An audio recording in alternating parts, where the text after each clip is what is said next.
A storm was raging over the city. Rain pelted down as a thin, ragged man trudged through the mud, his torn shoes soaking with every step. He stopped in front of a massive luxury car dealership, Silverline Motors, premium Mercedes dealers. Inside, rich businessmen laughed, glasses clinking, their suits glistening under golden light.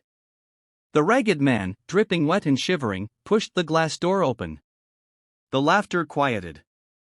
Every eye turned toward him with disgust. "Sir," the manager sneered, "we don't serve beggars here." The man's eyes, however, carried no shame, only quiet strength. "I'm not here to beg," he said, his voice steady. "I'm here to buy 5 Mercedes trucks." Laughter exploded. One salesman even wiped tears from his eyes. 5 trucks? From a man wearing rags and shoes that could barely hold together?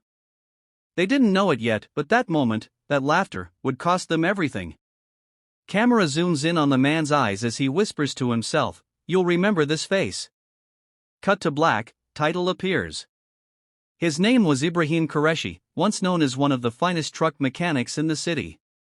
He'd spent his whole life fixing engines others had broken, earning barely enough to feed his wife and young daughter. But years of hard work had not rewarded him, only betrayed him.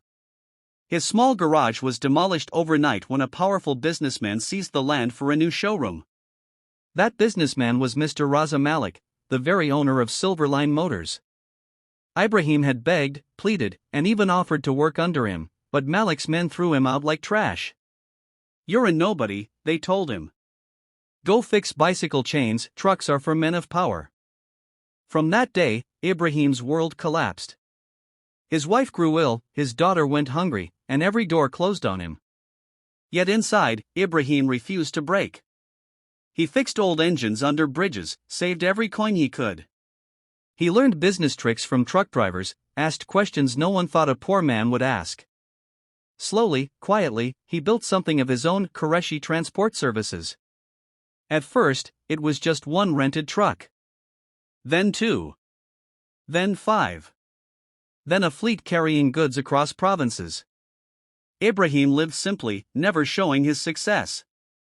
He wore the same clothes, drove the same beat-up bike, and worked beside his men every night.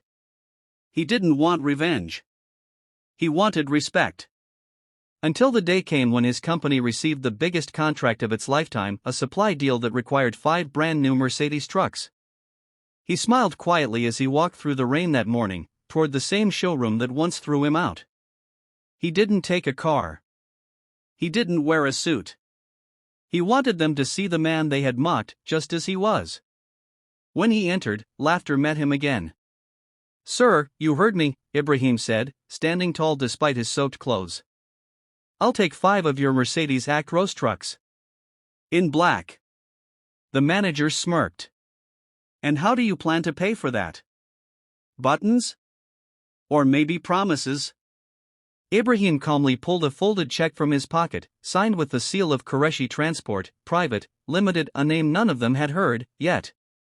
The manager blinked. This account holds 8 digits.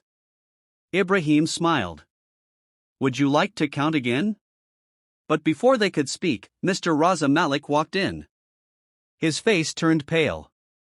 He remembered that voice. The same man he once humiliated stood before him, a self-made success. "Still laughing, Mr. Malik?" Ibrahim asked softly. Silence filled the room. Malik forced a grin. "Mr. Qureshi, I had no idea." "You didn't need to know," Ibrahim interrupted. "You just needed to be kind." Every salesman lowered his head. Malik swallowed hard. "Please, let's talk in my office." Inside, surrounded by gold-plated frames and leather chairs, Malik tried to regain control. "I must admit, you've done well for yourself. But surely, you understand, businesses can't help everyone." Ibrahim looked around the office and said, "That's the difference between you and me. You built walls to protect your money. I built bridges to feed my people." Malik stayed silent, realizing how hollow his empire truly was. Ibrahim finalized the purchase, full cash. But before leaving, he turned and said, "I didn't come here to humiliate anyone. I came to remind you, never measure a man by his clothes. You might be looking at someone God is still writing a story for. With that, he walked out, the rain having stopped, sunlight breaking through the clouds.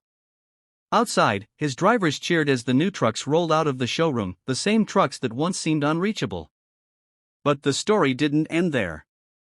A week later, Malik's dealership caught fire, an electrical short, they said.